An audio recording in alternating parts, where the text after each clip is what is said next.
সংসদে আইন চাই, নবীর পরে নবী নাই, কাদিয়ানি কাদিয়ানি, কাফের কাফের। আমার সালি বন্ধুদের বন্ধুরা, আপনাদেরকে জিজ্ঞাসা করতে চাই, বাংলার জমিনের মধ্যে যত ফিরাকে মাহফিল আছে, রাজারবাগী দেওয়ানবাগী সহ বিশেষ করে মির্জা গোলাম মোহাম্মদ কাদিয়ানি এরকম মিথ্যা নবুয়তের দাবিদারের বিরুদ্ধে বাংলার উলামায়ে কেরাম কখনো যদি জিহাদের ডাক দেন, জীবনের শেষ বিন্দু রক্ত দিয়ে বিশ্বাস পর্যন্ত জিহাদের ময়দানে চাপিয়ে পড়তে কারা কারা জিহাদ আল্লাহকে দেখায় দেয়। আমার ভাই বন্ধুরা গো, শুধুমাত্র তাই না, যত তাওরাতের পৃষ্ঠা খুলে ততই আখিরি জামানার পয়গম্বর রাহমাতুল লিল আলামিনের নাম বের হয়ে যায়। এরকম সিরতে সিরতে কত আর চিনবে, তাওরাত নিয়ে একজন বড় আলিমের কাছে হাজির হয়ে যায়। আলিমে আলিমে বেশ কম আছে কিনা নাই? আমিও তো একজন কোটাই মজুর আলিম, সুবহানীঘাট মাদ্রাসার মুফতাহিম সাহেব হাফিজ মাওলানা আহমদ কবির সামর্থ্য আলিম, আলিমে আলিমে বেশ কম আছে কিনা নাই? আমার উস্তাদ তিরমিজি শরীফ পড়ছি, এরপরে মনে করেন আমকুনি সাহেব আলিম, ইসহাক শাহ হুজুর আলিম, খান শাহ হুজুর সুনামগঞ্জের আলিম, আলিমে আলিমে বেশ কম আছে কিনা নাই? ওই ছোট্ট আলিম তাওরাত নিয়ে দৌড় দিয়ে একজন বড় আলিমের কাছে চলে যায়। আলিমের কাছে চলে গিয়ে ডাক দিয়ে কই, তাওরাতের আলিম রে, আমি তাওরাত পাঠ করতেছিলাম, তাওরাত পাঠ করে প্রথম পৃষ্ঠায় দেখি মুহাম্মদ নবীর নাম সিল্লাম টান দিয়া, পরের পৃষ্ঠা করলাম আবার দেখি ডাবল, এই পৃষ্ঠাও ছিলাম আবার দেখি ডাবল, আবার ছিলাম আবার দেখি ডাবল। ও বড় আলেম, তাওরাতের মধ্যে মুহাম্মদ নবীর নাম কি পরিমাণ আছে? তাওরাত এরকম করলে তো শেষ হয়ে যাইবে, আমাকে বলে দাও কয়টা নাম মুহাম্মদ নবীর নাম? তাওরাতের বড় আলেম ছোট আলেমকে ডাক দিয়ে কয়, আলেম রে, তাওরাতের মধ্যে আখিরি জামানার পয়গম্বর বিশ্বনবী রাহমাতুল লিল আলামিনের নাম কি পরিমাণ, কি পরিমাণ? তুমি তাওরাত যদি এরকম শিখতে শুরু করো, তেলাওয়াত কোরআন ছিনো, তেলাওয়াত কোরআন ছিনো, তেলাওয়াত করতে করতে শিখতে শিখতে গোটা তাওরাত শেষ হয়ে যাইবে, এরপরও আখিরি জামানার পয়গম্বর বিশ্বনবীর নাম তাওরাত থেকে শেষ হবে না।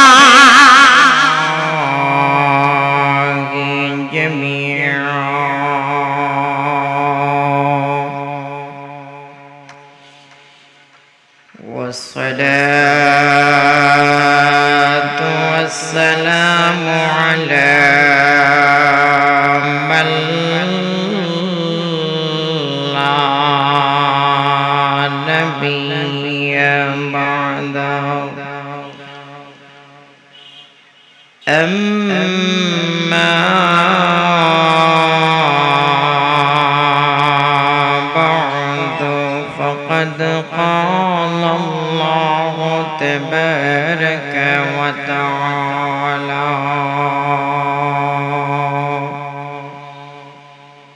في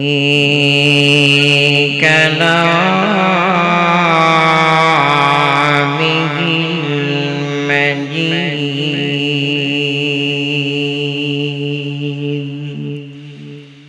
وفي فرقانه الحميد.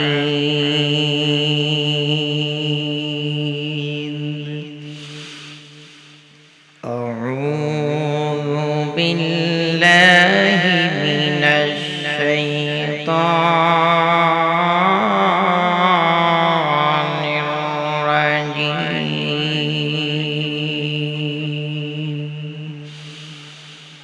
بسم الله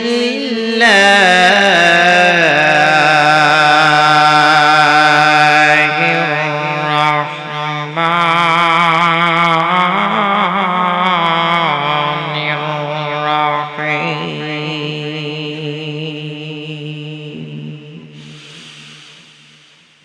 وما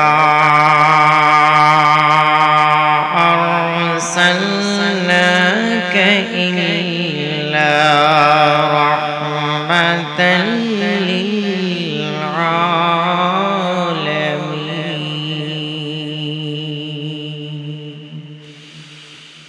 وقال سيدنا رسول الله صلى الله عليه وسلم ألا خاتم النبيين لا نبي بعدي ولا أمة بعد أمتي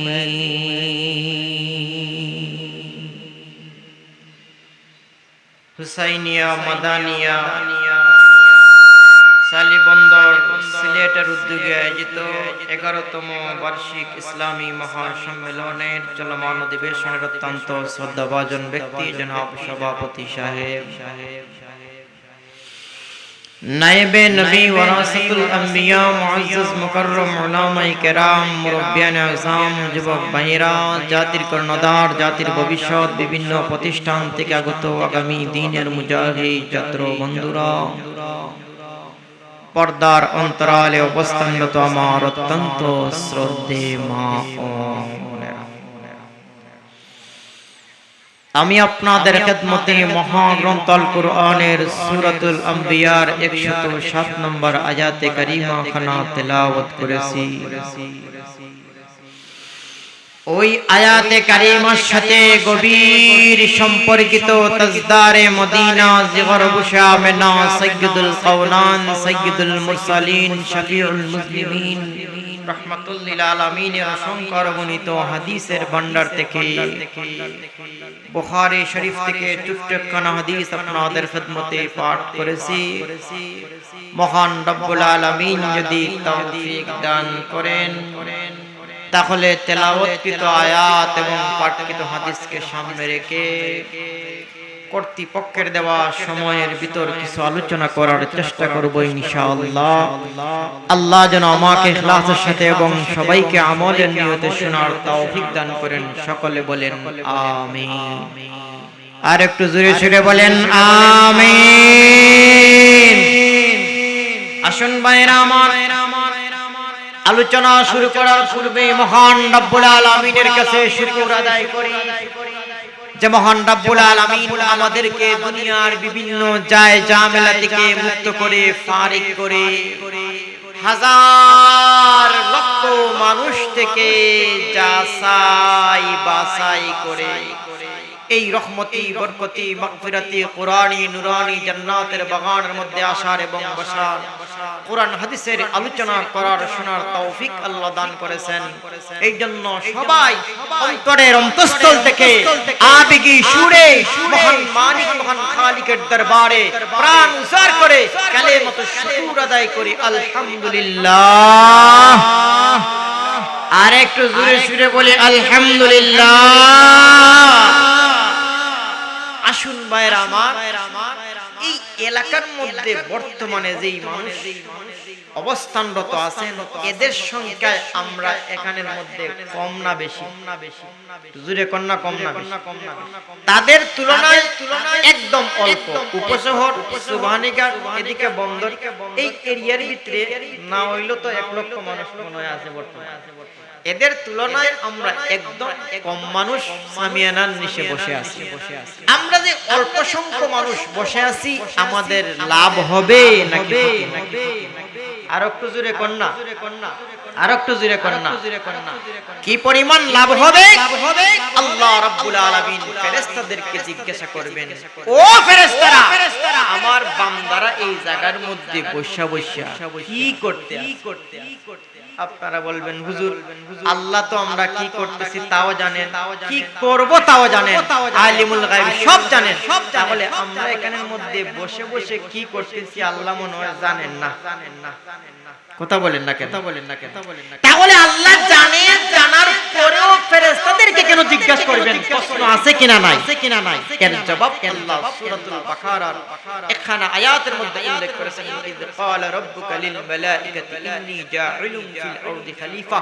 ওই নম্বর আয়াতের মধ্যে মুফাসসিরিনগণ আয়াতের ব্যাখ্যায় লেখেন, আল্লাহ যখন আদম জাতিকে সৃষ্টি করবেন, মানব জাতিকে সৃষ্টি করবেন, অর্থাৎ মানুষকে যখন সৃষ্টি করবেন, তখন ফেরেশতাদেরকে নিয়ে পরামর্শ করলেন, ও ফেরেশতারা, আমি তো দুনিয়ার মধ্যে মানব জাতি, আদম জাতি অর্থাৎ মানুষ সৃষ্টি করতে যাচ্ছি, তোমাদের পরামর্শ কি?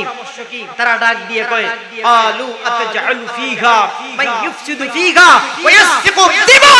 আল্লাহ মানুষ সৃষ্টি করবেন, ওই মানুষেরা দুনিয়ার মধ্যে গিয়া ফিতনা ফাসাদ করবে, খুন খারাপি করবে, মাইদাঙ্গা করবে, আপনার ইবাদত বندگی করবে না, আপনাকে স্মরণ করবে না। আল্লাহ আপনার ইবাদত, আপনার প্রশংসার জন্য তো আমরা ফেরেশতাই যথেষ্ট, মানুষ সৃষ্টি করার কি দরকার? ফেরেশতারা কি বলছিল? মানুষ সৃষ্টি করলে মারামারি, কাটাকাটি, খুনাখুনি করবে, ইবাদত বندگی করবে না, আল্লাহকে স্মরণ করবে না। এখন কি আমরা মারামারি, কাটাকাটি করতেছি নাকি আল্লাহকে স্মরণ করতেছি? আরো জোরে কর। আপনাদের এলাকার মধ্যে যদি কোনো একজন মানুষ কয়, এই বেটা এর দায়িত্ব দিস না, পারতো না, বয়স কম ছোট মানুষ পারতো না, দায়িত্ব দিস না, তখন দায়িত্ব দেওয়া হয়, সুষ্ঠুভাবে পালন করে। আর একদিন রাস্তা পাইলে কয়, কি রে তুই নি কইছিলে পারতো না, দেখছেন পারছে কিনা, পারছে না, এরকম বলে কিনা বলেন? তোমরা বলছিলে মানুষ সৃষ্টি করলে ফিতনা ফাসাদ করবে, মাইদাঙ্গা করবে, খুনাখুনি করবে, রক্তপাত ঘটাবে। তাহলে দেখো তো দেখি এখন আমার বান্দারা কি করতেছে, দেখো তো দেখি আমার বান্দারা কি করতেছে। জোরে কোন না সুবহানাল্লাহ, আরো জোরে কোন না সুবহানাল্লাহ। ভাইরা আমার, শুধুমাত্র তাই না, ফেরেশতারা জবাব দিবে, মাওলা আপনার বান্দারা বসে বসে আপনাকে স্মরণ করছে, আপনার ইবাদতের মধ্যে তারা মগ্ন রয়েছে। আল্লাহ রাব্বুল আলামিন ডাক দিয়ে বলবেন, ফেরেশতারে আমার বান্দারা যে বসে বসে আমি আল্লাহকে স্মরণ করছে, তারা কি কোনদিন আমি আল্লাহকে দেখছে? দেখছেন নি আপনারা? কথা বুঝেন না মনে হয় আমার। দেখছেন নি আল্লাহকে? কেউ দেখেন নাই, একদিনও দেখেন নাই। না মালিক গো, আপনার বান্দারা কোনদিন তারা একদিনও আপনাকে দেখে নাই। তাহলে কিসের কারণে ইবাদত করছে? জান্নাতের আশায় তারা ইবাদতের মধ্যে লিপ্ত রয়েছে। ফেরেশতারে আমার বান্দারা যে জান্নাতের আশায় ইবাদতের মধ্যে লিপ্ত রয়েছে, তারা কি কোনদিন আমি আল্লাহর তৈরি জান্নাতটারে দেখছে? কথা বলেন না কেন? কেউ দেখেন নাই? না মালিক গো, আপনার বান্দারা আপনার তৈরি জান্নাতটাকেও দেখে নাই। আল্লাহ রাব্বুল আলামিন ডাক দিয়ে বলবেন, ফেরেশতারে আমার বান্দারা কোনদিন আমি আল্লাহকে দেখে না, অথচ আমার ইবাদতের মধ্যে তারা মগ্ন রয়েছে। আমি আল্লাহর তৈরি জান্নাত কোনদিন তারা দেখে না, জান্নাতের আশায় তারা ইবাদতের মধ্যে লিপ্ত রয়েছে। ফেরেশতারে আমার বান্দারা যদি আমি আল্লাহকে দেখতো, তারা যদি আমার তৈরি জান্নাতকে দেখতো, তাহলে জান্নাতের আশায় রাত দিন 24 ঘন্টা ইবাদতের মধ্যে লিপ্ত থাকতো। ফেরেশতারে আমি আল্লাহ রাব্বুল আলামিন তোদেরকে সাক্ষী রেখে বললাম, আমার যে সমস্ত বান্দারা বসে বসে আমি আল্লাহকে স্মরণ করছে, আমি আল্লাহ রাব্বুল আলামিন তোদেরকে সাক্ষী রেখে আমার বান্দাদের জীবনের সমস্ত গুনাহ মাফ করে দিলাম। তাহলে আমরা যে বসে আছি, আমাদের লাভ হবে না ক্ষতি হবে? আমার ভাইরাম, ভূমিকা বেশ লম্বা করব না। আমি যে আয়াতে কারিমা তেলাওয়াত করেছি, ওই তেলাওয়াতকৃত আয়াত নিয়ে কিছু আলোচনা করতে চাই। তবে তেলাওয়াতকৃত আয়াতের আলোচনা শুরু করার আগে আপনাদেরকে দুই একটা কথা বলবো। আপনারা কি মানতে রাজি আছেন? আলোচনা বেশ লম্বা করব না, হয়তো 45 মিনিট ঘন্টা খানিক করব। আমি অসুস্থ মানুষ, আমার এই মাদ্রাসার মুহতামিম সাহেব আমার প্রিয় মানুষ হুসাইন ভাইয়ের কথা রক্ষার জন্য আসছি, অল্প কিছু আলোচনা করব। তবে যে বিষয় করব, এই বিষয়ে আলোচনার মধ্যখানে যাতে ডিস্টার্ব না হয় হয়। এই জন্য আগেই দুই তিনটা কথা বলে আলোচনা শুরু করব, মানবেন তো আপনারা ইনশাআল্লাহ?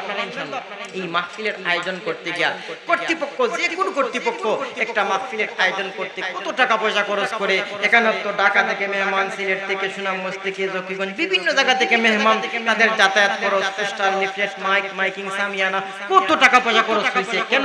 কোরআনের কিছু আলোচনা বোঝার জন্য কিনা। এই জন্য যতক্ষণই করি অল্প কিছু আলোচনা করব। ফাঁসেই মনে ওয়ার্কশপ না, ওয়ার্কশপ ফাঁসেই না।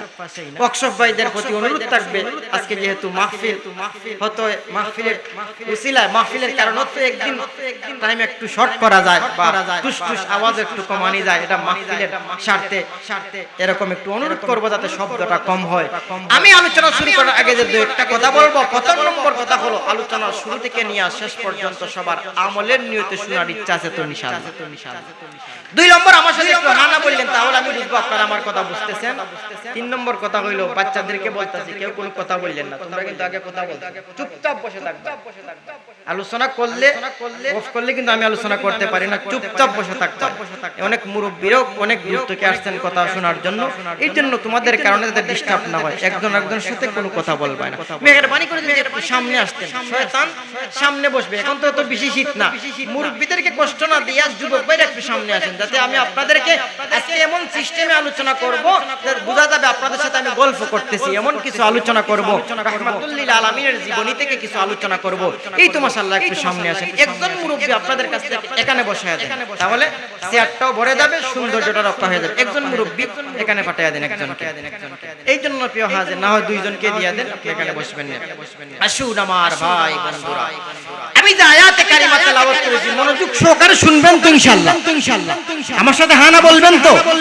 মাশাআল্লাহ। আসুন আমার ভাই বন্ধুরা, আজকে আমি বিশ্বনবী আকায়ে নামদার তাজদারে মদিনা জিবর গুশামেনা সাইয়্যিদুল কাওনাইন সাইয়্যিদুল মুরসালিন শফিউল মুজনিবিন রাহমাতুল লিল আলামিন বিশ্বনবী মুহাম্মদুর রাসূলুল্লাহ সাল্লাল্লাহু আলাইহি সাল্লামের আল্লাহ রাব্বুল আলামিন পবিত্র কোরআনের মধ্যে নবীজির এই সমস্ত গুণ, মান, মর্যাদা, শান, মানের আলোচনা করেছেন। সবগুলি আয়াত তো আর তেলাওয়াত করে আলোচনা করা সম্ভব না, নবীর কত আলোচনা করেছেন। আজকে আমি ৩-৪টা আয়াত নিয়ে কিছু আলোচনা করব। এই আয়াতগুলির মধ্যে আল্লাহ রাব্বুল আলামিন নবীর শান, মান, মর্যাদার আলোচনা করেছেন। কয়েকটা আয়াত তেলাওয়াত করব। এর মধ্যে প্রথম নম্বর আমরা তেলাওয়াত করি, আল্লাহ রাব্বুল আলামিন বলেন যে আয়াতটা আমরা সবাই জানি। আল্লাহ বলেন ওয়ামা আরসালনাকা ইল্লা রাহমাতাল লিল, আরো জোরে বলেন রাহমাতাল লিল। আল্লাহ রাব্বুল আলামিন আমাদের বিশ্বনবী রাহমাতুল লিল আলামিনকে বিশ্ববাসীর জন্য রাহমাতুল লিল আলামিন বানায় পাঠিয়ে দিবেন। এরকম না যে ইমামদারদের জন্য রহমত, কাফিরদের জন্য রহমত না, এরকম না। ইমামদারের জন্য যেরকম রহমত, কাফিরের জন্য সেই রকম রহমত, মানুষের জন্য যেরকম রহমত, পশু পাখির জন্য সেই রকম রহমত, আগুনের জন্য রহমত, পাহাড়ের জন্য রহমত, অর্থাৎ কায়নাতের জন্য আমাদের বিশ্বনবীকে আল্লাহ রাহমাতুল লিল আলামিন বানায় পাঠিয়ে দিবেন। এরকম না শুধুমাত্র বন্ধুদের জন্যই রহমত আর দুষ্টদের জন্যই রহমত, দুশমনের জন্য রহমত, এরকম না। আল্লাহ রাসূলকে আল্লাহ কুল কায়নাতের জন্য রাহমাতুল লিল আলামিন বানায় পাঠিয়েছেন। জোরে কোন সুবহানাল্লাহ। এমন প্রমাণ পাওয়া যায় আল্লাহর রাসূলকে কাফির বেঈমান মারছে, শত্রুর জন্য দোয়া করছেন। অসংখ্য গণিত প্রমাণ আছে, একটা দৃষ্টান্ত দিলেই বুঝবেন। নবুয়তের 10 নম্বর বছরের ঘটনা, এই বছরটাকে নবীজির আম্মুল হাসান বলা হয়। এই বছর নবীজির চাচা আবু তালিব দুনিয়া থেকে বিদায় নিয়ে চলে গেলেন। আবু তালিব যদিও মুসলমান হন না, কিন্তু ইসলামের কাজ করতে নবীকে অনেক সহযোগিতা করেছেন। আবু তালিব ইন্তেকালের 3 দিন পর হযরতে খাদিজাতুল কুবরা রাদিয়াল্লাহু তাআলা দুনিয়া থেকে বিদায় নিয়ে চলে গেছেন। যখন আবু তালিব এবং খাদিজাতুল কুবরা রাদিয়াল্লাহু তাআলা দুনিয়া থেকে বিদায় নিয়ে চলে গেলেন, তখন কাফির বেঈমান নবীর উপর আবার বেশি করে নির্যাতন শুরু করে দিল। আল্লাহর রাসূল নিরুপায় হইয়া তখন তিনি তায়েফের মধ্যে গমন করলেন। আল্লামা মুফতি শফি রাহমাতুল্লাহ আলাইহি ওনার রিসালার মধ্যে লেখেন যে এই জায়গার মধ্যে পৌঁছিয়া এই জায়গার মধ্যে তিনি দাওয়াত দিলেন মানুষদেরকে। কিতাবের মধ্যে লেখেন একদিন 2 দিন নয়, পুরো 1 মাস দাওয়াত দিলেন। 30 দিনে 1 মাস, একজন, দুইজন, তিনজন নয়, 30 জন নয়, 30 দিনের দাওয়াতে একটা কাফিরও কালেমা পড়ে মুসলমান হয় না। আমার ভাই বন্ধুরা গো, শুধুমাত্র তাই না, আল্লাহ রাব্বুল আলামিন বিশ্বনবী রাহমাতুল লিল আলামিনকে বলেন ওয়ামা আরসালনাকা ইল্লা রাহমাতাল রাহমাতাল লিল আলামিন। একটা দৃষ্টান্তই দিলে বুঝবেন আমার ভাইরা, তায়েফের মধ্যে পৌঁছিয়া আল্লাহর পয়গম্বর বিশ্বনবী রাহমাতুল লিল আলামিন দীর্ঘ 1 মাস দাওয়াত দিলেন। একটা কাফির বেঈমান কালেমা পড়ে মুসলমান হয় না। 3 জন বড় বড় নেতার সাথে সাক্ষাৎ করলেন। একজন কয়, পৃথিবীর মধ্যে তো মানুষ থাকতে তোমাকেই নাকি আল্লাহ নবী বানায়া পাঠাইছেন। আরেকজন কয়, তোমার এই নবী ছাড়া আর কাউকে আল্লাহ পান নাই। আরেকজন কয়, তোমার সাথে কোনো কথা বলবো না, তুমি যদি নবী হও তাহলে কথা বললে অসুবিধা আছে, আর যদি নবী না হও তাহলে মিথ্যাবাদীর সাথে আমি কোনো কথা বলতে চাই না। আল্লাহর পয়গম্বর বিশ্বনবী রাহমাতুল লিল আলামিনের দাওয়াত কবুল করবে দূরের কথা, তায়েফের দুষ্ট বাচ্চাদেরকে, ছোট্ট বাচ্চা যুবকদেরকে নবীর পিছনে লেলায় দিতে শুরু করলো। নবীর পিছনে লেলায় দিতে শুরু করলো। তায়েফের ছোট্ট বাচ্চারা নবীর পিছনে হাতে তালি বাজায়া পাগল পাগল বলে সম্বোধন করে, হাতে তালি বাজায়া ইট পাটকেল নবীর গায়ের মধ্যে মারতে শুরু করলো। নবীর সফর সঙ্গী ছিলেন নবীজির পালক পুত্র হযরত যায়েদ বিন হারেসা রাদিয়াল্লাহু তাআলা। যায়েদ বিন হারেসা রাদিয়াল্লাহু তাআলা উনি যেই বলেন, আমি দেখতে পাইলাম তায়েফের ছোট্ট বাচ্চারা আকায়ে নামদার তাজদারে মদিনা জিগর বুশামেনা সাইয়্যিদুল কাওনাইন সাইয়্যিদুল মুরসালিন রাহমাতুল লিল আলামিনের গায়ের মধ্যে বৃষ্টির মতো পাথর মারতে শুরু করলো। জোরে কোন নাউজুবিল্লাহ। বৃষ্টির মতো পাথর যখন নবীর গায়ের মধ্যে লাগলো, যেই দিক থেকে পাথর আসে আমি গিয়ে আমার শরীরটাকে সেই দিকেই পেতে দেই, যাতে রাহমাতুল লিল আলামিনের গায়ে পাথর না লাগে, যেন আমার শরীরের মধ্যে লাগে। দেখো আমার শরীর কত বিক্ষত হইয়া আল্লাহর পয়গম্বর দয়াল নবীর শরীর যখন চালনের মতো জর্জরিত হতে লাগলো, আমি ডাক দিয়ে বললাম, তায়েফের বাচ্চারা রে, ও তায়েফের বাচ্চারা, দয়াল নবীর গায়ে আর পাথর মারিস না রে। এমন নবীর গায়ে তোরা পাথর মারো যেই নবীকে আল্লাহ রাব্বুল আলামিন সৃষ্টি না করলে বাগান পর্বত বন জঙ্গল ফুল কায়নাত সৃষ্টি করতেন না। এমন নবীর গায়ে পাথর মারো যে নবীর গায়ের মধ্যে আল্লাহ মশা মাছি পর্যন্ত বসা হারাম করে দিছে। আমার কথা তায়েফের মানুষ শুনে নাই, হাতে তালি বাঁধিয়া পাগল পাগল বলিয়া পাটকেল তারা নবীর গায়ের মধ্যে যখন মারতে লাগলো, আমার ভাইরা আমার শরীর কত বিক্ষত হইয়া নবীর শরীর থেকে জোর করে রক্ত বের হতে লাগলো। আমি দেখতে পাইলাম যখন শরীর থেকে রক্ত বের হয়ে যায়, আল্লাহর পয়গম্বর বিশ্ব নবী রাহমাতুল লিল আলামিন ওই রক্তগুলি আবার হাতের মধ্যে নিয়ে মাথায় মালিশ করেন, পিঠে মালিশ করেন, বুকে মালিশ করেন। আপনারা বলেন তো দেখি, আপনাদের যদি শরীর থেকে রক্ত বের হয়ে যায়, এই রক্ত যদি আবার শরীরে মালিশ করেন ভিতরে ডুববেনি? জোরে কোন না কেন, আরো জোরে কোন ডুববেনি? আল্লাহর পয়গম্বর বিশ্ব নবী রাহমাতুল লিল আলামিনকে ডাক দিয়ে বললাম, ইয়া রাসূলুল্লাহ, ইয়া হাবিবাল্লাহ, ও আল্লাহর পয়গম্বর, রক্ত গো নবীজি শরীর থেকে বের হয়ে গেছে, এগুলি আর শরীরে ডুববে না, তাহলে গো নবীজি জমিনে পড়লে সমস্যা নাই, আপনি কেন মাথায় মালিশ করেন, পিঠে মালিশ করেন, পায়ে মালিশ করেন গো নবীজি? এগুলি ছেড়ে দেন, রক্তগুলি জমিনে পড়লে সমস্যা কি? আর মালিশ করেন না গো নবীজি, মালিশ করার কোনো দরকার নাই। আকায়ে নামদার বিশ্ব নবী রাহমাতুল লিল আলামিন ডাক দিয়ে বললেন, যায়েদ রে, তুমি বুঝবাই না, তুমি বুঝবাই না। যদিও তায়েফের মানুষ আমাকে চিনে নাই, তায়েফের মানুষ আমাকে চিনতে ভুল করেছে, কিন্তু তায়েফের জমিন আমি বিশ্ব নবীকে চিনতে ভুল করবে না।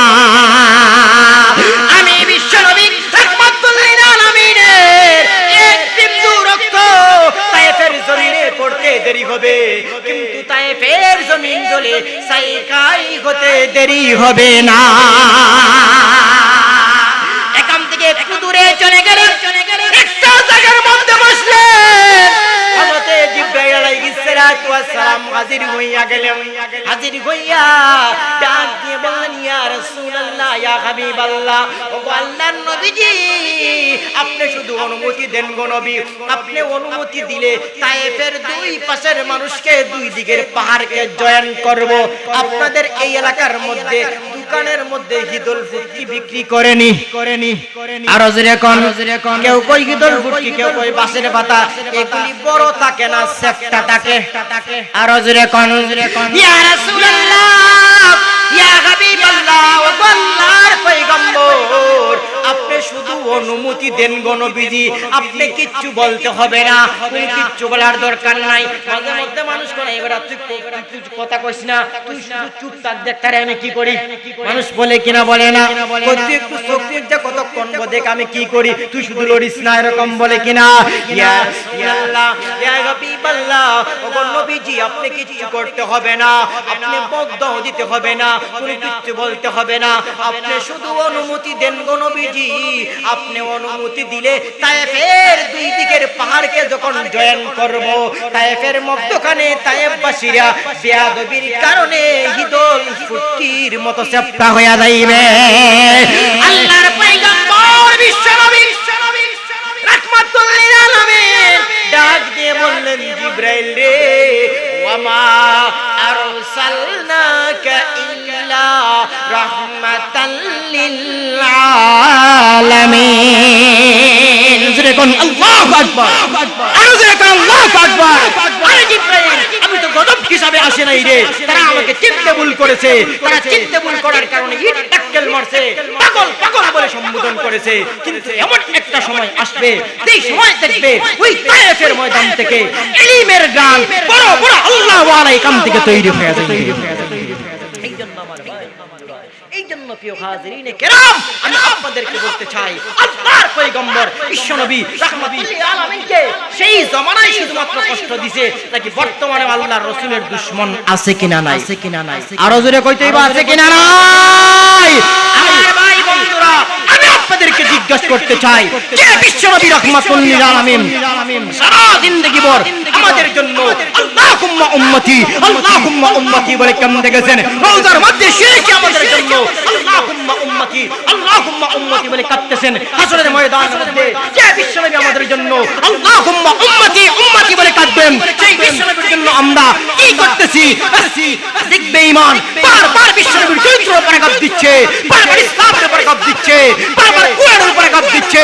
আমার সালি বন্দরের বন্ধুরা, আপনাদেরকে জিজ্ঞাসা করতে চাই, আর যদি কোরআনের উপর কোনো আঘাত আসে, ইসলামের উপর কোনো আঘাত আসে, মুসলমানের উপর কোনো আঘাত আসে, বিশ্বনবীকে কটূক্তি করে, কোন নাস্তিক বেঈমান কথা বলে, তার জীবনের শেষ বিন্দু রক্ত দিয়ে ইজ্জত পর্যন্ত রাজপথে প্রতিবাদ করতে কারা কারা যেন হাত তুলে আল্লাহকে দেখায় দেয়। আমার ভাই বন্ধুরা, আসুন আল্লাহর পয়গম্বর বিশ্বনবী রাহমাতুল লিল আলামিন সম্পর্কে আল্লাহ বলেন, ওয়ামা আরসালনাকা ইল্লা রাহমাতাল লিল আলামিন। হে নবী গো, আমি আল্লাহ আপনাকে বিশ্ববাসীর জন্য রাহমাতুল লিল আলামিন বানায়া পাঠায়া দিলাম। জোরে কোন সুবহানাল্লাহ। এই জন্য প্রিয় হাজিরিনে কেরাম, আপনারা গভীর মনোযোগ সহকারে শুনতেছেন তো ইনশাআল্লাহ। গভীর মনোযোগ রাখবেন। এখন তো আর মাগরিব পর হইছে, মাঝে মধ্যে দেখা যায় কোন কোন সময় যখন ওয়াজ করা হয় রাত্রে 12টা 1টা বাজে, 2টা বাজে, কোন কোন জায়গায় এমনও আছে দূর গেলে দেখা যায় বয়ান হই তুলে 1টার সময়, তখন দেখা যায় সুতা 100 জন থাকলে এর মধ্যে 10 জনই থাকে ঘুমে। আছে না? রাত যখন গভীর হয় এরকম আছে কিনা নাই, ঘুমের মধ্যে থাকে। আবার যখন শেষের দিকে তো দেখা যায় অনেক মানুষ তো আবার সিন্নির জন্য, আবার কেউ আখিরি মুনাজাতের জন্য, এক একজন এক এক নিয়তে ঘুমের দুনিতে কিন্তু সব শোনা যায় না, কিছু কিছু শোনা যায়। ঘটনা একটা মনে হইয়া গেছে, বলবো না, কি অসুবিধা হইতেছে। আমাদেরকে একজনে বলছিলেন এক জায়গার মধ্যে, দেখেন মনোযোগ না দিলে কি হয়, ওয়াজ মাহফিল চলতেছে রাত্রে, তখন প্রধান অতিথি সাহেব যখন উঠছেন রাত প্রায় 1টার সময় সব মানুষ তো সজাগ থাকে না, সজাগ থাকলেও দেখবেন মাঝে মধ্যে একটু ঘুমায়, আবার এরকম দেয়, আছে না, একটু শুনে একটু ঘুমায়, এরকম দেয়, একটু শুনে আবার এরকম করে। তো প্রধান অতিথি সাহেব সাহেব বয়ান করতেছেন, বয়ান করার পর দোয়া করবেন, পরে সিন্নি দিবেন। তখন বয়ান চলতেছে, একজন লোক গরিব মানুষ ঠেলাবেন এগুলি চালায়, আখিরি মুনাজাত কইরা যাইবে, সিন্নি সান্নি নিয়ে যাইবে। এখন তো প্রধান সাহেব বয়ানও ছাড়েন না, বয়ান করতে করতে 1:30টার উপরে।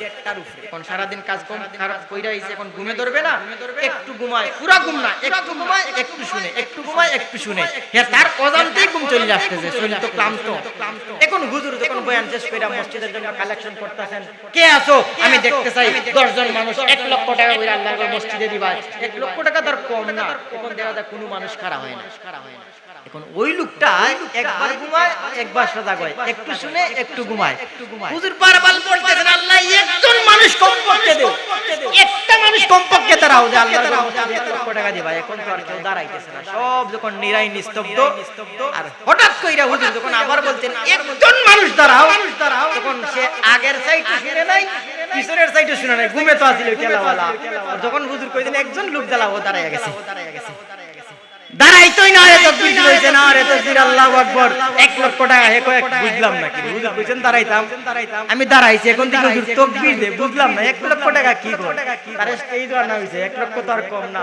কই আপনি কোন দিন টেহা দিবেন, কই কেট টেহা, কই আপনি 1 লক্ষ টাকা কোন সময়, কই আমি যে বললাম, কই হুজুর আমি তো জানি না, আমি ঘুমেছিলাম, আপনি কইছেন দাঁড়ান, আমি দাঁড়াইছি। এই জন্য সজাগ অবস্থায় খেয়াল রাখিয়া ওয়াজ শোনার দরকার আছে কিনা নাই? আসুন আমার ভাইরা মনোযোগ দিয়া শুনবেন। 2 নম্বর কুরআনের মধ্যে আল্লাহর রাসূলের শান মান মর্যাদা বয়ান করতে গিয়ে আল্লাহ 2 নম্বর বলেন, মা কানা মুহাম্মাদুন আবা আহাদিম মির রিজালিকুম ওয়ালাকিন রাসূলুল্লাহি ওয়া খাতামান নাবিয়্যিন। ওইটা আজকে মেইন আলোচনার পয়েন্ট, ওই বিষয় নিয়ে আজকে কিছু আলোচনা করব।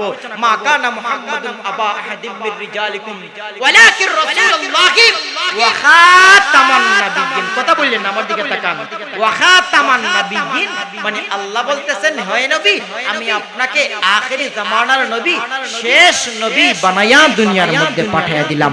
আপনারা বলেন তো দেখি আমাদের নবীর পরে আর কোন নবী আসেনি? আরো জোরে কোন তো আসেনি? আরো জোরে কোন তো আসেনি? আমার ভাইরা সেই নবীর জামানা থেকে নিয়া মুসাইলামাতুল কাজ্জাব, আসওয়াদ আনাসি থেকে নিয়া মির্জা গোলাম আহমদ কাদিয়ানী পর্যন্ত কতজন যে নবী দাবি করছে আমার ভাইরা। ইসলামিক ফাউন্ডেশনের একটা আছে সিরাত বিশ্বকোষ, ওই সিরাত বিশ্বকোষের 4th নম্বর খণ্ড পড়লে পাইবেন জীবনে কতজন নবীর থেকে নিয়া কিয়ামত পর্যন্ত আমার ভাই বন্ধুরা করছে এবং করবে। আমার ভাই বন্ধুরা ওরা নবী নাকি কাফের? আরো জোরে কোন নবী নাকি কাফের? আমার ভাই বন্ধুরা গো শুধু মাত্র তাই না, আখেরি নবী সম্পর্কে স্বয়ং রাহমাতুল লিল আলামিন বলেন, আনা খাতামুন নাবিয়্যিন লা নাবিয়্যা বা'দি ওয়ালা উম্মাতা বা'দা উম্মতি। পয়গম্বর বিশ্ব নবী রাহমাতুল লিল আলামিন বলেন, দুনিয়ার মানুষরে আনা মানে আমি, কথা বুঝতেছেন না আমার? খাতামুন নাবিয়্যিন আমি হলাম সর্বশেষ নবী, লা নাবিয়্যা বা'দি আমার পরে কোনো নবী নাই, ওয়ালা উম্মাতা বা'দা উম্মতি তোমরা হলাই শেষ উম্মত, তোমাদের পরে আর কোনো উম্মত না। অন্য হাদিসের মধ্যে নবী বলেন, আনা আখিরুল আমবিয়া ওয়া আনতুম আখিরুল উমাম, আমি হলাম সর্বশেষ নবী, তোমরা হলাই সর্বশেষ উম্মত। অন্য জায়গার মধ্যে বলেন, ইন্নী ইনদাল্লাহি মাকতুবু খাতামান নাবিয়্যিনা ওয়া ইন্না আদামা লামুনজালিদুন ফি তিনাতিহি। আল্লাহর পয়গম্বর বিশ্ব নবী রাহমাতুল লিল আলামিন বলেন, ইনদাল্লাহ আমি আল্লাহর কাছে ছিলাম মাকতুবু মানে লিখিত রেজিস্টারি করা, ইন্নী ইনদাল্লাহি মাকতুবু খাতামান নাবিয়্যিনা আমি আল্লাহর কাছে খাতামুন নাবিয়্যিন লিখিত ছিলাম, ওয়া ইন্না আদামা লামুনজালিদুন ফি তিনাতিহি যখন আদম কাদা মাটির মধ্যে ছিলেন, খামির তৈরি হয় না, তখন আমি আল্লাহর কাছে আখেরি জামানার নবী লিখিত ছিলাম। আরো জোরে কন্যা সুবহানাল্লাহ। আমার বাইরে শুধুমাত্র তাই না, মির্জা গোলাম আহমদ কাদিয়ানী নবী দাবি করছিল আমার ভাইরা। শাহ আতাউল্লাহ বুখারী রাহমাতুল্লাহ আলাইহি তার সাথে কত জিহাদ করেছেন, কত বহস করেছেন। একটা বহসের মধ্যে মির্জা গোলাম আহমদ কাদিয়ানীকে শাহ আতাউল্লাহ বুখারী রাহমাতুল্লাহ বললেন, তুমি যে নবী, তোমার দলিল কি, তোমার প্রমাণ কি? মির্জা গোলাম আহমদ কাদিয়ানী দাঁড়িয়ে কয়, দলিল তো হলো কুরআন। কই কুরআন কিভাবে? কই কুরআনের মধ্যে আল্লাহ বলছেন ইসমুহু আহমদ, আহমদ নাম আছে। আহমদ তো নবীকে বলছেন। কই আহমদ নাম আছে, আমার নাম হলো গোলাম আহমদ, মুজাফ মুজাফিলাই। আমার নাম গোলাম আহমদ। গোলাম আহমদ থেকে আমি গোলাম বাদ দিয়ে দিলে তাকে কি আহমদটাকে কুরআনের মধ্যে আল্লাহ আহমদ বলছেন, আমার গোলাম বাদ দিয়ে দিলাম শব্দ, শুধু তাকে আহমদ। কুরআনের মধ্যে বর্ণিত আমি হলাম আহমদ। আল্লামা সাদাউল্লাহ বুখারী দাঁড়িয়ে কয়, ওরে মির্জা গোলাম আহমদ কাদিয়ানী, আমারও তো নাম হলো আতাউল্লাহ। এখানের মধ্যেও দুইটা শব্দ, একটা হলো আতা আর একটা হলো আল্লাহ, মিলাইলে হয় আতাউল্লাহ। দুইটা শব্দ আছে কিনা নাই? এই দুই শব্দের মধ্য থেকে আতা শব্দ বাদ দিয়ে দিলাম, তাকে কি? আরো জোরে কোন, আরো জোরে কোন। আমার দুই শব্দের মধ্য থেকে আতা শব্দ বাদ দিয়ে দিলাম, তা হলো শুধুমাত্র আল্লাহ। আমি আল্লাহ বলতাছি, তোর মতো নাফরমান কাফিরকে আমি নবুয়তি দেই না। আমার বন্ধুরা, এই 1835 খ্রিস্টাব্দে 35 সালে ভারতের পাঞ্জাব প্রদেশে তার ওই কাদিয়ান নামক জায়গার মধ্যে জন্মগ্রহণ করছে। অনেক কিছু প্রথমে দাবি করছে, কত কেরেশমা করতে সবগুলি বলা যাবে না। শেষ পর্যায়ে সেই মাত্র নবী দাবি করছে। আমার ভাই বন্ধুরা, নবী দাবি করছে, অনেক কিছু করতে, সব বলবো না। আমি শুধুমাত্র তার কিভাবে মারা গেছে, লেফটের মধ্যে পড়িয়া পায়খানা খাইয়া কিভাবে মারা গেছে ওই ঘটনাটাকে শুধুমাত্র আপনাদেরকে বলবো। সব কিছু তার বলতে গেলে সময় হবে না, শুধুমাত্র তার মরার কাহিনীটা আপনারা শুনতে রাজি। এখন তার যে চেলাফেলা আছে বর্তমান বাংলাদেশের মধ্যে আছে, বাংলাদেশের পঞ্চগড় নামে একটা জেলা আছে, ওই জেলার মধ্যে তার অসংখ্য গণিত ভক্তবৃন্দ আছে, তারা ইজতেমাও করতে চায়। আমার ভাই বন্ধুরা, আর তাদেরকে সুযোগ দেওয়া যাবে না। এই সুযোগগুলি করছে অতীতে, আর সামনে কোনো সুযোগ নাই। আমার ভাই বন্ধুরা, তারা যখন মির্জা গোলাম আহমদ কাদিয়ানী বুখাউরার নাম নেয়, তখন মুখ দিয়া কত সুন্দর করে কয় মির্জা গোলাম আহমদ কাদিয়ানী আলাইহিস সালাতু ওয়াস সালাম। নাউজুবিল্লাহ।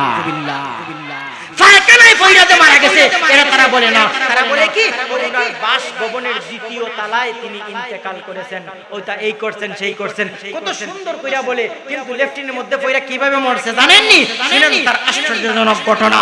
তার জীবনের শেষের দিকে আমার ভাই বন্ধুরা, জীবনের শেষের দিকে আসিয়া শেষ পাইতে একদিন, এই বাচ্চারা চুপ, কথা বলো কেন, কথা বলো কেন। শেষের দিকে রাত্রে আসিয়া একটা জিন, একটা শয়তান আসিয়া কয়, সালাম দিছে, কয় আসসালামু আলাইকুম মির্জা গোলাম আহমদ কাদিয়ানী সাহেব, আপনারা একটা কথা জানেন, শয়তান উপরে দিয়া যাইতে পারে কিনা পারে না? এখন শয়তান মানুষের মধ্যে যেরকম ভালো বাদে মানুষ আছে, আজলামি করলে না, কোন কোন মানুষ আছে 24 ঘন্টাই ডং করে, এরকম জিন জাতির মধ্যে তো আছে। ওইটা কয় মনে মনে কয়, তুমি নবী দাবি করছো, তাহলে আজকে তোমার মজাটা বালা করে দেখায় দিই। সালাম যাই মাত্র দিছে, কয় তুমি কে? কয় আমি হচ্ছে জিবরাইল আলাইহিস সালাতু ওয়াস সালাম। জিবরাইল কি আওয়াজ সম্ভব নাকি শেষ জমানা? বলেন তো আপনারা। তখন কয় জিবরাইল, হে মনে করছে জিবরাইল। কয় কেন আসছো? আল্লাহ আমারে পাঠাইছেন, আমি জিবরাইলকে পাঠাইছেন, আপনাকে আমি নিয়া মেরাজ করাইতাম। মনে মনে গুসা করছে, কয় না না, মেরাজ করতাম না। মুহাম্মদ নবী মেরাজ করছে এত বছর আগে, আর আমি মেরাজ করব, এখন মেরাজ করতাম না। শয়তান একটু ফার্ম পট্টি দেয়, কয় সাহেব এখন পাঠাইছেন, যদি আপনি সুযোগ মিস করেন আর পাইবেন না, আর সুযোগ আসবে না। মনে মনে করে টিকিট তো আছে, মিস করলে যদি আর সুযোগ নাই, তাহলে মেরাজ করতে হইব। কি করতে হইব? বুরাক টুরাক কই, বুরাক বুরাক লাগতো না, আমি জিবরাইল নিজে আছি, ফিটে নিয়ে আপনারে মেরাজ করাইমু। তো কি করতে হইব? আসেন তাড়াতাড়ি আমার ফিটের মধ্যে উঠেন। ফিটের মধ্যে যেই মাত্র উঠছে, আকাশের দিক দিয়ে উড়াল দিছে। আপনারা একটা কথা জানেন, জিন জাতির, শয়তান জাতির, শয়তান জাতি যারা আছে, শয়তানের কানের মধ্যে যখন হাদিসের কথা আল্লাহু আকবরের ধ্বনি যায়, তখন তার শরীরের মধ্যে জ্বালা যন্ত্রণা শুরু হয়ে যায়, তার পিছনের রাস্তা দিয়ে বায়ু বের হয়। আমরা সিলডি ভাষা যারা কই ফাদ মারা, অর্থাৎ তার শরীরের মধ্যে এমন জ্বালা শুরু হয়, তার জ্বালার কারণে পিছনের দিক দিয়ে বাতাস বাইর হইতে থাকে, এমন জ্বালা শুরু হয়, শুধুমাত্র নীরব জায়গা খুঁজতে থাকে।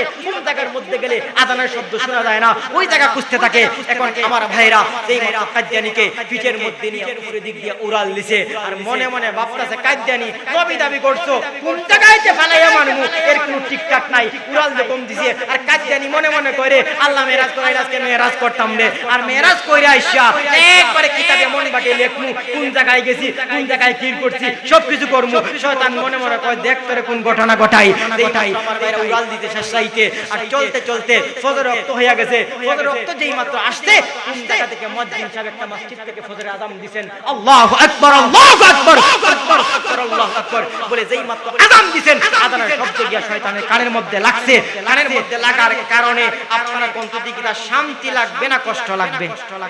আর জোরে কোন তার শরীরের মধ্যে এমন জ্বালা যন্ত্রণা শুরু হয়েছে, পিছনের রাস্তা দিয়া বাতাস বাইর হয়ে শুরু হয়েছে, সহ্য করতে পারতেছে না।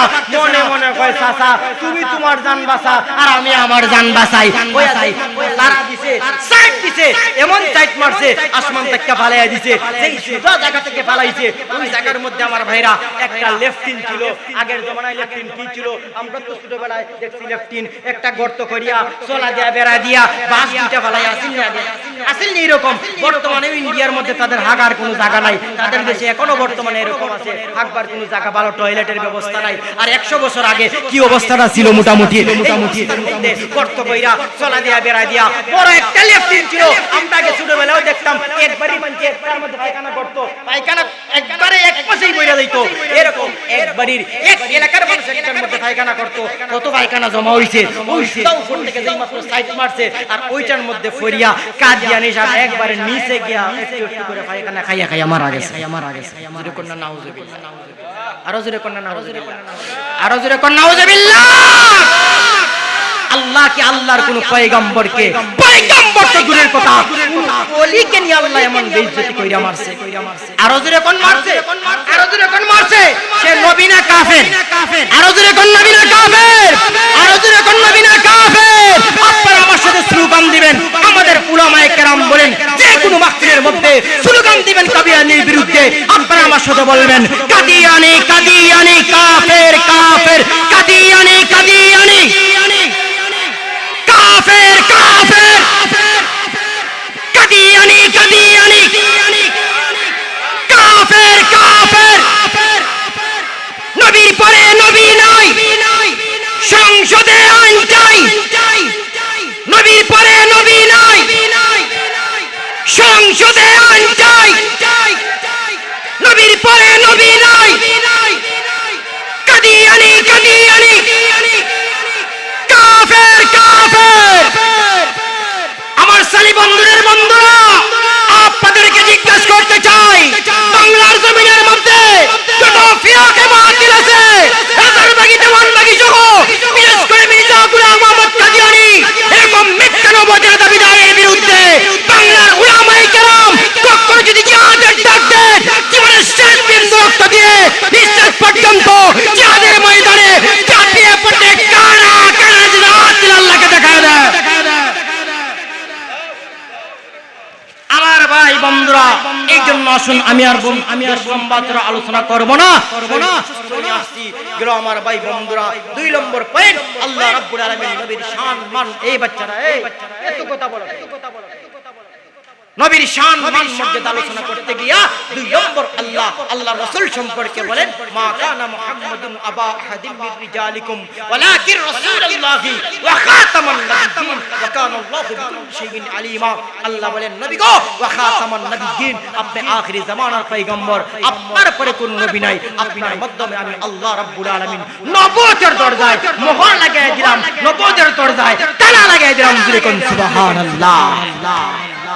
আসুন আমার ভাই বন্ধুরা, 3 নম্বর আল্লাহ রাব্বুল আলামিন নবীর শান মান মর্যাদা বয়ান করতে গিয়ে বলেন ওয়া রাফা'না লাকা যিকরাক, হে নবী আমি আল্লাহ আপনার আলোচনাকে সমুন্নত করলাম। জোরে কোন সুবহানাল্লাহ।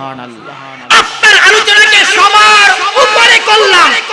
আপনার আলোচনা শুধুমাত্র কোরআনের মধ্যে নয়, তাওরাতের মধ্যে আপনার আলোচনা, জবুরের মধ্যে আপনার আলোচনা, ইনজিলের মধ্যে আপনার আলোচনা, সব সহিফার মধ্যে আপনার আলোচনা। ও নবী, বিশ্ব নবী রাহমাতুল লিল আলামিন, সব নবীদের মুখে আপনার আলোচনা। আলোচনাকে আমি সমুন্নত করে দিলাম। যেরকম সুবহানাল্লাহ। তাওরাতের মধ্যে দৃষ্টান্ত দিলে বুঝবে তাওরাতের একজন আলেম একবার তাওরাত পাঠ করতেছে। তাওরাত যখন বাহির করলো তাওরাত পাঠ করবে, তাওরাত খুললো, খোলার পর সাথে সাথে দেখে তাওরাতের প্রথম পৃষ্ঠার মধ্যেই আখিরি জামানার পরে এই বাচ্চারা এনতুন উঠাই দিমু আবার যদি কথা বলো। মুরব্বীরা কত সুন্দর বসে শুনতেছে, তোমাদের কাছে ডিস্টার্ব হইতেছে। আকায়ে নাম্বার বিশ্বনবী রাহমাতুল্লিল আলামিনের নাম দেখে প্রথম পৃষ্ঠার মধ্যে একবার এখন তাদের নবী হলেন মুসা, আর আরেক নবীর নাম তাদের কিতাবের মধ্যে, তাদের ভালো না লাগবে না, হিংসা লাগবে, সেই মুহূর্তের মধ্যে তাওরাতের প্রথম পৃষ্ঠার টান দিয়া সিরা ফলাইছে। পরের পৃষ্ঠা যখন উল্টাইছে কত পরেরটা পড়ি, এখন দেখে পরের পৃষ্ঠার মধ্যে আমাদের নবীর নাম দুইবার পাত খাইছেন না মনে আপনারা? জুরে কোন না সুবহানাল্লাহ, আরো জুরে কোন না সুবহানাল্লাহ। এইটাও টাইম দিয়ে সিরা ফলাইছে। আরেক পৃষ্ঠা যখন উল্টাইছে তখন দেখে এই পৃষ্ঠার মধ্যে দেখে 4 বার নবীর নাম, এইটাও ছিল। পরেরটা উল্টা দেখে 8 বার নবীর নাম। এরকম যদি চলতে থাকে আর ছিড়তে থাকে তাওরাত কি আর থাকবে? আরো জোরে কোন না থাকবে? পরের পৃষ্ঠা যখন উল্টাইছে দেখে এর সে ডাবল আমাদের নবীর নাম। আরো জোরে আমার ভাই বন্ধুরা গো, শুধুমাত্র তাই না, যত তাওরাতের পৃষ্ঠা খুলে ততই আখিরি জামানার পয়গম্বর রাহমাতুল্লিল আলামিনের নাম বের হয়ে যায়। এরকম সিরতে কত আর চিনবে, তাওরাত নিয়ে একজন বড় আলিমের কাছে হাজির হয়ে যায়। আলিমে বেশ কম আছে কিনা নাই? আমিও তো একজন কোটাই মজর আলিম, সুবহানীঘাট মাদ্রাসার মুফতাহিম সাহেব হাফিজ মাওলানা আহমদ কবির সামত আলিম। আলিমে বেশ কম আছে কিনা নাই? আমার উস্তাদ তিরমিজি শরীফ পড়ছি, এরপরে মনে করেন আমকুনি সাহেব আলিম, ইসহাক শাহ হুজুর আলিম, খান শাহ হুজুর সুনামগঞ্জের আলিম। আলিমে বেশ কম আছে কিনা নাই? ওই ছোট্ট আলিম তাওরাত নিয়ে দৌড় দিয়ে একজন বড় আলিমের কাছে চলে যায়। আলিমের কাছে চলে গিয়ে ডাক দিয়ে কই, তাওরাতের আলিম রে, আমি তাওরাত পাঠ করতেছিলাম, তাওরাত পাঠ করে প্রথম পৃষ্ঠায় দেখি মুহাম্মদ নবীর নাম ছিলাম টান দিয়া, পরের পৃষ্ঠা করলাম আবার দেখি ডাবল, এই পৃষ্ঠাও ছিলাম আবার দেখি ডাবল, আবার ছিলাম আবার দেখি ডাবল। ও বড় আলেম, তাওরাতের মধ্যে মুহাম্মদ নবীর নাম কি পরিমাণ আছে? তাওরাত এরকম করলে তো শেষ হয়ে যাইবে, আমাকে বলে দাও কয়টা নাম মুহাম্মদ নবীর নাম? তাওরাতের বড় আলেম ছোট আলেমকে ডাকিয়ে কয়, আলেম রে, তাওরাতের মধ্যে আখিরি জামানার পয়গম্বর বিশ্বনবী রাহমাতুল্লিল আলামিনের নাম কি পরিমাণ? তুমি তাওরাত যদি এরকম ছিড়তে শুরু করো, তেলাওয়াত কোরআন ছিড়ো, তেলাওয়াত করতে করতে ছিড়তে গোটা তাওরাত শেষ হয়ে যাইবে। এরপর আখিরি জামানার পয়গম্বর বিশ্বনবীর নাম তাওরাত থেকে শেষ হবে না। এই জন্য আমার ভাইরা, আমাদের নবীর সম্মান মর্যাদা কত! আমাদের নবী বিশ্বনবী রাহমাতুল্লিল আলামিনকে আল্লাহ আখিরি জামানায় পাঠায়া দিবেন, কিন্তু আখিরি জামানায় পাঠায়া দিবেন এই জন্য কিন্তু শেষ নবী হিসাবে জান্নাতে শেষ না, বরং তো জান্নাত উদ্বোধন করবেন কোন নবী? জোরে কোন না কেন? আরো জোরে কোন, আরো জোরে কোন।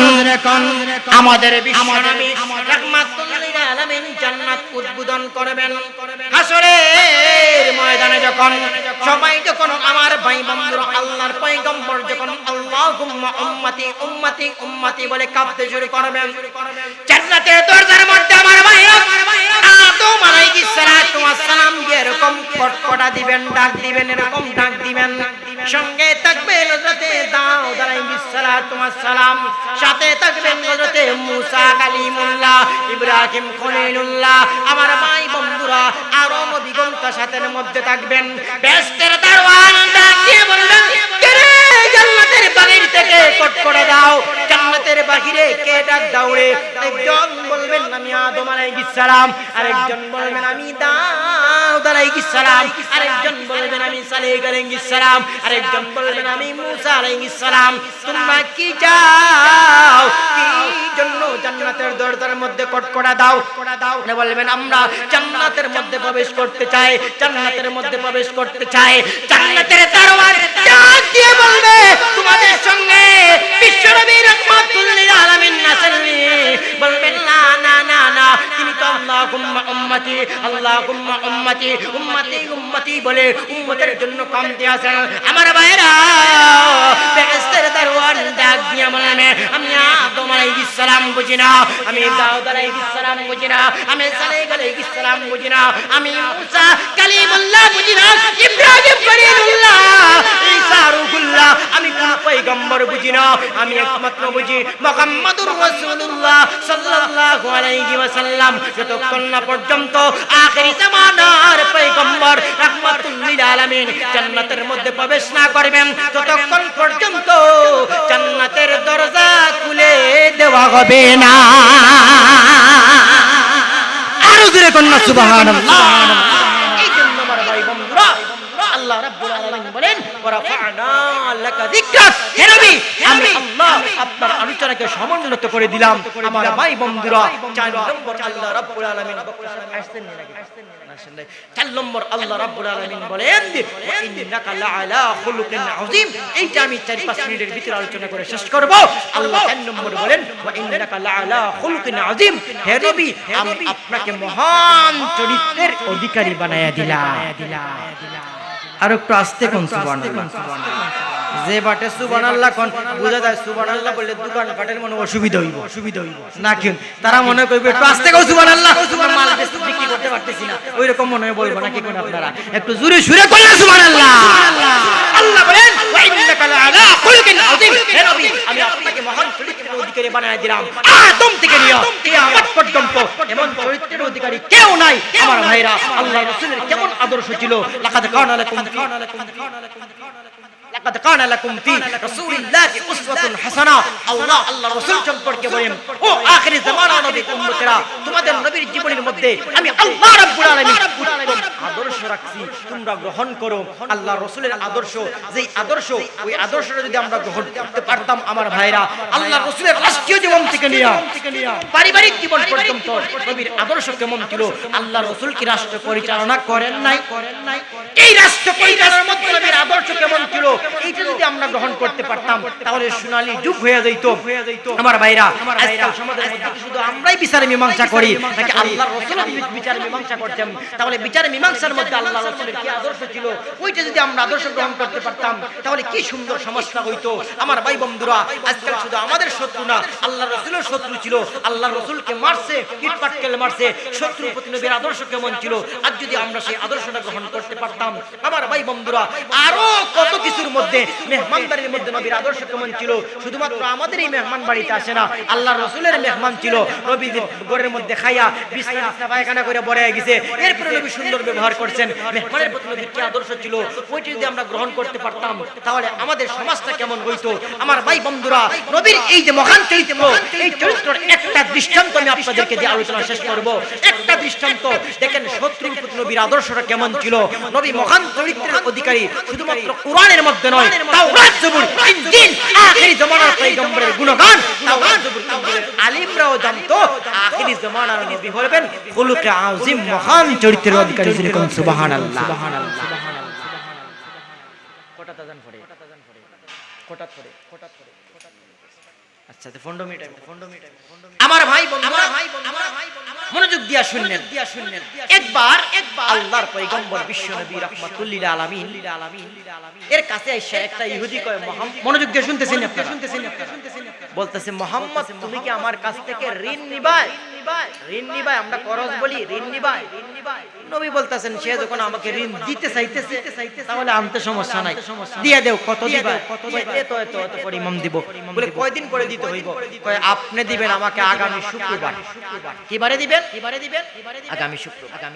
আল্লাহর পয়গম্বর ঋণ আনছেন, হঠাৎ করিয়া কথা বললেন বৃহস্পতিবারে আল্লাহর পয়গম্বর বিশ্বনবী রাহমাতুল লিল আলামিন সাহাবা দেখেন মহান চরিত্রের অধিকারী নবী কিরকম সাহাবায়ে কেরামদেরকে নিয়ে বৃহস্পতিবারে নবী যাইতেছেন রাস্তা দিয়া তারিখটা ছিল ঋণের কিবার শুক্রবার বৃহস্পতিবারে যাইতেছেন ওই ইহুদি আসছে নবীকে বলতেছে মুহাম্মদ তুমি যে আমার কাছ থেকে ঋণ নিছিলে তুমি ঋণটা তাড়াতাড়ি পরিশোধ কইরা নবী বললেন তুমি তো বললা শুক্রবার আজকে তো হইল বৃহস্পতিবার তাহলে কালকে তো তারিখ পরিশোধ করার এখন তো আমি রাস্তা দিয়ে বের হইছি এখন তাহলে সময় দাও আমি পরিশোধ করব এখন তো রাস্তা দিয়ে আমি দিনের দাওয়াত নিয়ে যাইতেছি কোনো কথা নাই জাকাত তুমি আমাদের সমাজের মধ্যে আছে না জাকাত দিবে নাকি বলবে কোনাইলো না খেয়ে ফেলাই আছে না এরকম জাকাত দিবাই কিনা বলো আল্লাহ রাসূল বলেন এখন তো আমি দিতে পারবো এই কথা বলার সাথে সাথে আল্লাহ রাসূলের জামা মুবারকের মধ্যে দরিয়া নবীকে আঘাত করতে লাগলো জোরে করে নাউজুবিল্লাহ নবীর সাথে ছিলেন হযরতে উমর ইবনুল খাত্তাব রাদিয়াল্লাহু আনহু আল্লাহর রাসূলের সাহাবী হযরতে উমর গরম না ঠান্ডা আরো জোরে কর আল্লাহর রাসূল উমর সম্পর্কে বলেন লাউ কানা বাদি নবিয়্যান লাকানা উমর দুনিয়ার মানুষে আমার পরে কোনো নবী নাই আমার মাধ্যমে আল্লাহ আখির জামানার নবী দিয়ে আমাকে নবুয়তের দরজায় তালা দিয়া দিয়েছে মোহর লাগায়া দিয়েছে আমার পরে যদি আল্লাহ কাউকে নবী বানায়া পাঠাইতেন লাউ কানা বাদি নবিয়্যান লাকানা উমর আমার পরে আল্লাহ কাউকে নবী বানাইলে আল্লাহ উমররেই নবী বানায়া পাঠাইতেন উমর শুধুমাত্র বলতেছে নবী গো আপনি কি অনুমতি দিন তার এত বড় সাহস শুক্রবারের কথা বলে আপনাকে বৃহস্পতিবারে ঋণ চাই আঘাত করে আপনি কিছু করতে হইবে না একটু অনুমতি দেন দেখেন আমি তারে কি করি আল্লাহর রাসূল ডাক দিয়ে বলেন উমর রে সেই লোকটা বলছিল শুক্রবার কিন্তু মনে হয় মনে নাই আসলে মনে আছে কিনা নাই মনে হয় মনে নাই এই জন্য বৃহস্পতিবারে চাইতেছে সমস্যা নাই তাকে ঋণ দিয়া দিব একজন লোক এদিকে আসো সাহাবায়ে কেরামের মধ্য থেকে একজন সাহাবীকে বললেন ঠিক আছে অমুক সাহাবীর বাড়িতে অমুক জায়গার মধ্যে এত বস্তা খেজুর আছে ওই জায়গা থেকে এত টাকার পরিবর্তে ওনাকে সাথে নিয়ে যাও এত বস্তা খেজুর দিয়ে দাও আমার ভাই বন্ধুরা আমাদের সমাজের মধ্যে এই এলাকার মধ্যে যার এলাকা টাউনের মধ্যে বিভিন্ন জায়গার মানুষ আমি আমাদের সুনামগঞ্জের কথা বলতেছি সুনামগঞ্জের মধ্যে যদি কোনো মানুষ বেশি টাকা ঋণ পায় এখন দিতে পারতেছে না তখন মাঝে মধ্যে কইরে ভাই আমার কাছে টাকা নাই উগার থেকে দান 3 মণ নিয়ে আনে এরকম হয় কি না হয় না হয় না আল্লাহর রাসূল বললেন খেজুর নিয়ে দাও তাকে খেজুর দিয়ে দাও তখন তার দান টানের চল না খেজুরের চল ছিল তখন খেজুর দিয়ে দাও তখন ওই সাহাবী ওই আল্লাহর বান্দা ইহুদিকে তখন নিয়ে গেছেন খেজুর দেওয়ার জন্য মনোযোগ দিয়া শুনবেন সম্ভবত এই ঘটনাটা আসসিরাতুন নবুবিয়ার মধ্যে আল্লামা আবুল হাসান আলী নদভী রাহমাতুল্লাহ আলাইহি সুন্দর করে উল্লেখ করেছেন আমার ভাইরা এই জন্য প্রিয় হাজিরিনে কেরাম যেই মাত্র খেজুর দেওয়ার জন্য অমুক সাহাবীর বাড়িতে ওই ইহুদিকে নিয়ে যাওয়া হইল একজন সাহাবী গেলেন এখন বড় বস্তা যদি হয় আপনারা যদি বাজারের মধ্যে গিয়া সামান্য বাজার করেন মাছ কিনেন তাহলে ছোট ব্যাগে একজনই দইরা ঢুকাইতে পারে দুইজন লাগে না আর যখন আমরা দান কিনি বড় বস্তার মধ্যে একজনে এরকম ধরে আর একজনে বড় পাল্লা দিয়া ঢুকাইয়া দিয়া নাকি একজনে ঢুকানো সম্ভব হয় দুইজন হয় এখন ওই সাহাবীর বাড়ি গেলেন এখন ওই সাহাবী গিয়া বললেন ও আল্লাহর বান্দা এইজন তোমার খেজুর একাম থেকে দিব তোমার বস্তার মুখ খুলো এখন তো দেখা যায় বস্তার মুখ আর খুলে না বুঝা যায় যেমন খেজুর নেওয়ার প্রতি তেমন আগ্রহ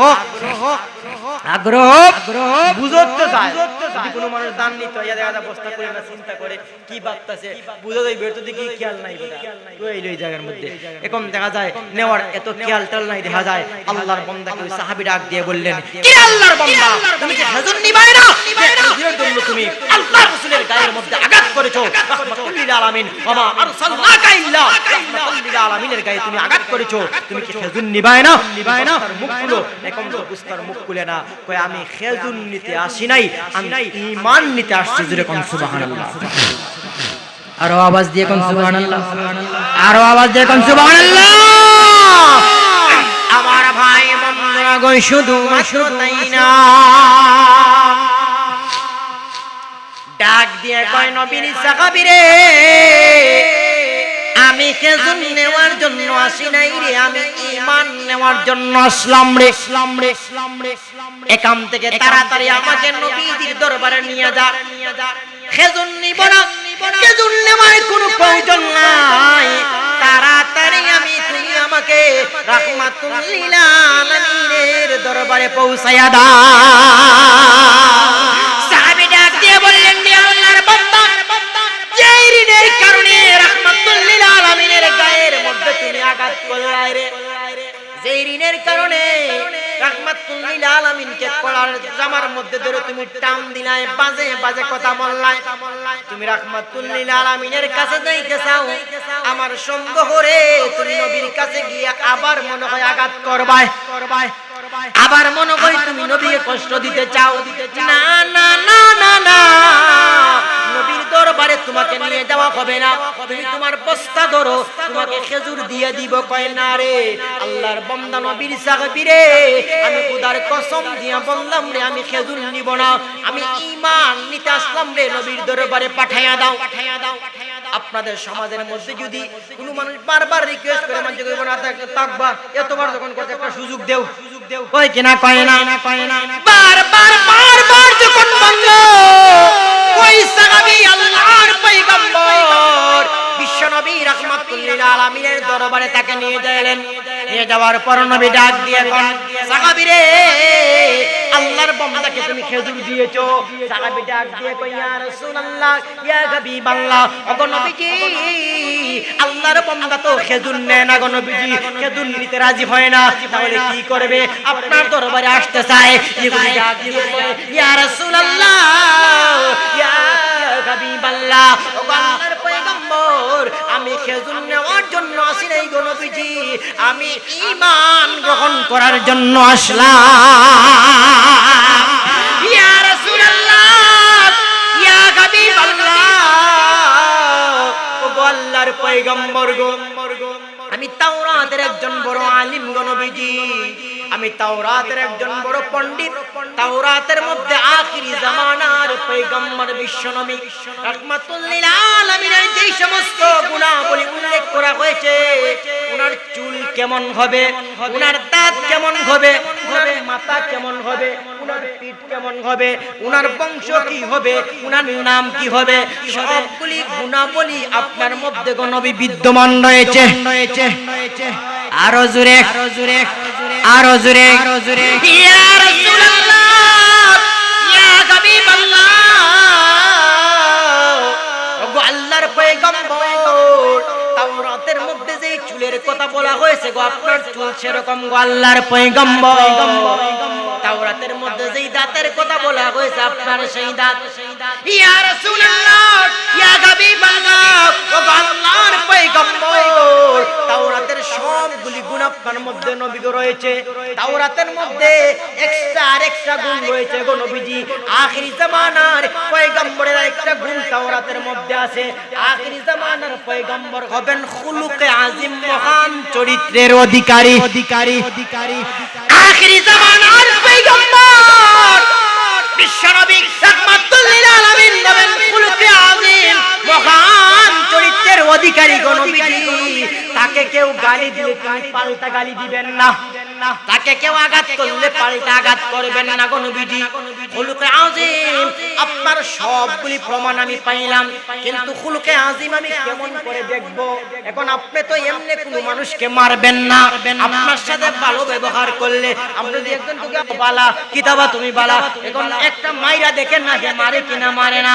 এখন নবীজি আপনার খুলুকে আজিম আমি কেমন করে পরীক্ষা করব? আমি যতই বাদ ব্যবহার করি আপনি ভালো ব্যবহার করেন গো নবীজি। আপনার খুলুকে আজিম পরীক্ষা করার জন্য আমি অন্যায় ভাবে আপনাকে এমনিতে ঋণ দিলাম, এমনিতে ঋণ দিয়া তারিখের আগে এসে আপনাকে খুঁজলাম। আমি জানি তারিখের আগে দিতে পারবেন না, তারিখের আগে খুঁজিয়া আপনাকে আমি আঘাত করলাম, দেখলাম আপনি পাল্টা আঘাত করেন কি নাই। ইয়া রাসূলুল্লাহ ইয়া হাবিবাল্লাহ, আল্লাহর পয়গম্বর আমার আর কোন শব্দ নাই, আপনি আল্লাহর পয়গম্বর বিশ্বনবী রাহমাতুল লিল আলামিন ছাড়া আর কেউ হতে পারেন না গো নবীজি। ইয়া রাসূলুল্লাহ ইয়া হাবিবাল্লাহ, ও আল্লাহর পয়গম্বর আমি এমন ধর্মে ছিলাম গো নবীজি, এমন ধর্মে ছিলাম গো যেই ধর্মে তারকার পূজা করতাম, এমন ধর্মে ছিলাম গো যেই ধর্মের মধ্যে আমি সূর্যের পূজা করতাম, নিজ কাপ দ্বারা মূর্তি বানাইয়া আমার সেই মূর্তির পূজা করতাম। ইয়া রাসূলুল্লাহ ইয়া হাবিবাল্লাহ, ও আল্লাহর পয়গম্বর আর দেরি করা যায় না, আর দেরি কইরেন না, তাড়াতাড়ি আমাকে কালেমা পড়াইয়া মুসলমান বানায়া দাও। আরো জোরে কন্যা সুবহানাল্লাহ। এই জন্য আমার ভাই আল্লাহর পয়গম্বর বিশ্বনবী রাহমাতুল লিল আলামিনের শুধুমাত্র খুলুকে আজিমটা মহান চরিত্রটা শত্রুর প্রতি কিরকম আমরা দেখলাম অসংখ্য অগণিত প্রমাণ রয়েছে আমার ভাই বন্ধুরা। বিচার মীমাংসার মধ্যে আজকাল সমাজের মধ্যে শুধু আমরাই বিচার করি না, আমরা বিচার করতে গেলে দেখা যায় যদি দেখি বিচারের মধ্যে বসিয়া সবাই কিন্তু সমান না, সবাইকে ডালাও ভাবে বলা যাবে না। অধিকাংশ যারা বিচার করেন গ্রাম্য আদালত অধিকাংশই বালা, কিন্তু 2-4 জন জানের মধ্যে সুসহত্ব থাকে কিনা থাকে না। 2-4 জন এলাকার মধ্যে এমন পাওয়া যায় বিচারের মধ্যে বসিয়া দেখে যার পক্ষে বা বিপক্ষে রায় দিবে প্রথমেই বসিয়া দেখে যার বিচারটা টেকাওয়ালা না গরিব দেখে কিনা, তার আত্মীয় কিনা আত্মীয় না, তার সাথে সম্পর্ক আছে কিনা সম্পর্ক না। টেকাওয়ালা হইলে একরকম রায় আর গরিব হইলে যায় আরেক রকম রায়, আছে কিনা নাই। নিজের আপনজন হইলে একরকম, পরজন হইলে আরেক রকম। কিন্তু আল্লাহর পয়গম্বর সবার বেলা কিন্তু আমি বলতেছি সবাই কিন্তু সমান না, সবাইকে ডালাও ভাবে বলা যাবে না। আল্লাহর এমনও বান্দা জমিনের মধ্যে আসে যারা 1 টাকা ঘুষ খায় না, বিচারের মধ্যে দান্দা মান্দা ছয়সারি করে না, এমন মানুষ পৃথিবীর মধ্যে আছে কিনা নাই। এই জন্য প্রিয় হাজিরিন কেরাম, শুধুমাত্র আমরাই বিচার করি না আমার ভাই বন্ধুরা। লাকাদ সাল্লাল্লাহু কাওলাল্লাযীনা ক্বালু ইন্নাল্লাহা ফাকীরুন ওয়া নাহনু আগনিয়া, ওই আয়াতের ব্যাখ্যায় তাফসীরে খাজানের মধ্যে আল্লামা আলাউদ্দিন বাগদাদী সহ তাফসীর কারকগণ এই ব্যাখ্যা উল্লেখ করেছেন আমার ভাইরা। ফিরহাস নামক একটা মুনাফিকের একটা উদাহরণ দিয়েছেন। এই উদাহরণ দিলে সময় বেশি লাগবে, আমি এই উদাহরণ দিব না। এইটা উদাহরণ দিলে দেখতেন আল্লাহর রাসূল হযরত আবু বকর সিদ্দিক রাদিয়াল্লাহু তাআলার বিরুদ্ধে কিভাবে রায় দেন, বন্ধুর বিরুদ্ধে কিভাবে রায় দেন দেখতেন আপনারা। আমি ছোট্ট একটা উদাহরণ দেই, দেখেন আল্লাহর পয়গম্বর কিভাবে রায় দিতেন। রায় দেওয়ার সময় ধনী দেখতেন না, গরিব দেখতেন না, টাকাওয়ালা দেখতেন না, টাকা ছাড়া দেখতেন না, কিছুই দেখতেন না। শুধুমাত্র আইন কারণ কোরআনের ভিত্তিতে, কোরআন বের করিয়া যেই ভিত্তিতে, কোরআনের ভিত্তিতে যেই রায় হয় ওই রায়টাই দিতেন। একবার আল্লাহর পয়গম্বর বিশ্বনবী রাহমাতুল লিল আলামিনের কাছে একটা বিচার আসলো। বিচারটা কি? বিচারের মধ্যে আসলো বাদীকে বিবাদীকে আমার ভাইয়েরা, এই বিচারটা হইল ফাতেমা নামে একটা মহিলা, ফাতেমা বিনতে কয়েস, ফাতেমা বিনতে মুহাম্মদ না, আল্লাহর রাসূলের মেয়ে ফাতেমা না, ফাতেমা বিনতে কয়েস, কয়েস নামে একজনের মেয়ে ফাতেমা একজন ধনী লোক ছিল, একজন উঁচু বংশের মহিলা ছিল। ওই ফাতেমা বিনতে কয়েস উঁচু একটা বংশের মহিলা, ওই মহিলা একটু চুরি কইরা ফেলাইছে। মাঝে মধ্যে দেখবেন বড় লোকের সন্তান এমন আছে আইফোন দেখছে, আইফোন দেখিয়া লোভ সামলাইতে পারতেছে না, পকেটে ঢুকায় ফেলাইছে। আছে কিনা নাই? আরো জোরে কোন না আছে কিনা নাই? এরকম বড় উঁচা ফ্যামিলির একটা মহিলা যার নাম ছিল ফাতেমা বিনতে কয়েস। ওই ফাতেমা বিনতে কয়েস চুরি করছে। ওই বিচারের জন্য নবীর কাছে হাজির হইছেন। হাজির হইয়া নবীকে বলতেছেন, নবী গো আপনি এই বিচারটা করে দেন কোন বিজি। আবার কয়েকজন সাহাবী, বড় বড় কয়েকজন সাহাবী হাজির হইয়া বলতেছেন, ও গো নবীজি বিচারটাকে একটু হালকা করা যায় না, বিচারটাকে একটু পাতলা করা যায় না? আমাদের সমাজের মধ্যে কয় না, ওই বেটা এটা বেশি কিছু করা দরকার নেই, একরকম সিস্টেম করে দিলেই হইলো। না এরকম যদি দেখে যে বড় লোকের উপরে পড়ে দিব, ওই একটা সিস্টেম মতো কইরা দিয়া দে, একরকম সিস্টেম কইরা আছে কিনা নাই?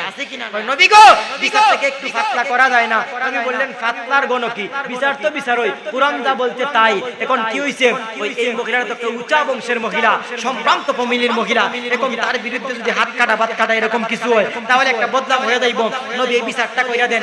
এই মুহূর্তের মধ্যে আল্লাহর রাসূলের কাছে ওই বিচারটা আসলো, ওই মহিলা চুরি করছে, প্রমাণ বের হইল। প্রমাণ বের হওয়ার সঙ্গে সঙ্গে আল্লাহর পয়গম্বর কোরআনটা বাহির করলেন। কোরআন বাহির করে দেখলেন চুরির বিচার কি?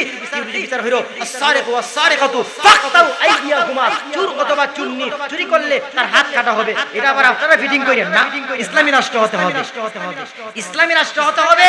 এবং কি হেদায়ের মধ্যে আছে কতটুকু চুরি করলে আমাদের হানাফি মাযহাব মতে কত দিরহাম চুরি করলে হাত কাটা, এটা কিন্তু বিস্তারিত আছে। কিন্তু চুরি করলেই যে আপনারা হাত কাটবেন এরকম না। ইসলামী রাষ্ট্র যেগুলি আছে সৌদি আরবের মধ্যে করবে, আফগানিস্তানের মধ্যে করবে, আমাদের দেশের না। আপনারা যদি চুরি করতে ধরে হাত কাটেন তাহলে কিন্তু আপনারা আগে সরকার মানে পুলিশে ধরে নিয়ে যাইবে।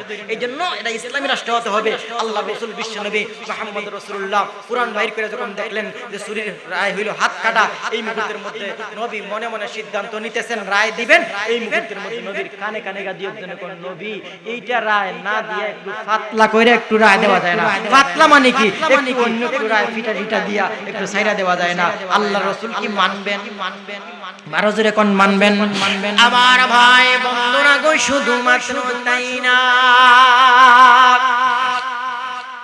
আল্লাহর পয়গম্বর বিশ্বনবী রাহমাতুল লিল আলামিন যখন কোরআনটা বাহির করলেন, কোরআন বাগির করে আল্লাহর পয়গম্বর বিশ্বনবী দেখলেন as-sariqu was-sariqatu faqtu আইদিয়াহুমা সারিকা মানে অর্থাৎ মহিলা হোক পুরুষ হোক চুরি করলে হাত কাটা হবে আল্লাহর পয়গম্বর সাহাবায়ে কেরামদেরকে ডাক দিয়ে বললেন সাহাবায়ে কেরাম রে তোমরা চুরির বিচার নিয়ে আমার কাছে আসলা আবার সুপারিশও করতেছো যাতে একটু হালকা পাতলা করে বিচার করে দেওয়া হয় ওরে আমার সাহাবায়ে কেরাম একটা কথা জানিয়ে রাখো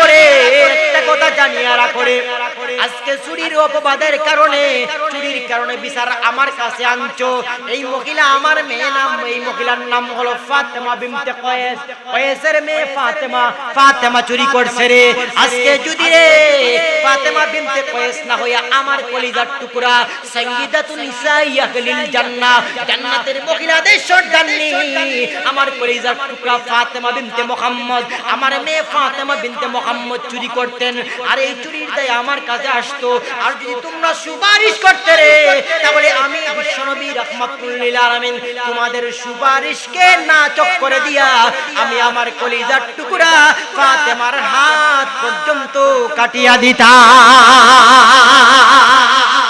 এই জন্য প্রিয় হাজিরিনে কেরাম আল্লাহর পয়গম্বর বিশ্বনবী রাহমাতুল আলামিন কিভাবে বিচার মীমাংসা করছেন আজকাল আমাদের সমাজের মধ্যে যদি সেই বিচারটা আসতো আমার ভাইরা তাহলে আল্লাহর রাসূল দেখেন আল্লাহর রাসূলের আদর্শের কারণে কোন যুগ হইল আল্লাহর রাসূলের আগের যুগ কি ছিল জাহিলি যুগ এমন জাহিলি যুগ এই জাহিলি যুগ আর কিয়ামত পর্যন্ত কিতাবের মধ্যে লেখা কিয়ামত পর্যন্ত আদম থেকে নিয়ে কিয়ামত পর্যন্ত এমন জাহিলি যুগ আসবে না মানুষ কাটাকাটি মারামারির মধ্যে লিপ্ত একটা মহিলা রাস্তা দিয়ে যাইতেছে গর্ভবতী মহিলা দুইজনে বাজি ধরছে প্রথম দিকে মহিলার পেটের মধ্যে ছেলে নামে একজন কইছে ছেলে আরেকজন কইছে মেয়ে কই তাহলে কাটটা দেখি ওই মহিলাকে পেট কাটটা বাইর করে দেখতে ছেলে নামে কেমন জাহিলি জমানা ছিল কিন্তু আল্লাহর রাসূলের আদর্শের কারণে নবীর দাওয়াতের কারণে আল্লাহর রাসূলের আদর্শের কারণে কেমন যুগটা হইল ওই যুগগুলি ওই মানুষগুলি যেগুলি মদ পান করত ওই মানুষগুলি যেগুলি খারাপ কাজ করত ওই মানুষগুলি কেমন মানুষ হইল ওই সমাজটা কেমন সমাজ হইল আল্লাহর রাসূল নিজেই বলেন খায়রুল কুরুনি কারনি